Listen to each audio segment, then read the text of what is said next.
10 gecənin qədrini bilin, kiçik qardaş üçün sizə deyirəm. Bu 10 gecəyə elə yerə meyrac eləyə bilərik ki, heç kəsin ayağı ora dəyməyib. 10 gecə bu məclislərdə çox önəmlidir. Evdən də bəzi adamlar deyib, gələ bilmirik, baxırlar. Mənəm yəni söhbət təkcə bu məclisdən getmir. 10 gecə Məhərrəmin İmam Hüseyn məclisi adamın əlindən tutub çox böyük yerlərə apara bilər. Bu sözümə qiyamətdə şahid duracam. Bax, burada indi deyirəm, qiyamətdə görüşərik. Bu 10 gecə çox mühümdür həyatda. Yeri var adam bütün işlərini təxirə salsın, buna vaxt ayırsın. Bu elə belə bir şey deyil. Bu çox mühümdür.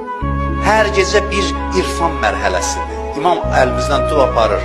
10 gecəyə adam deyirəm də gedər Allaha ən yaxın nöqtəyə gedərsən. Buna mən cavab deyəm nə mənada istinadım Qurana və hədislərədir. Hətta Quranda deyilir bu 10 gecə Allah and içir.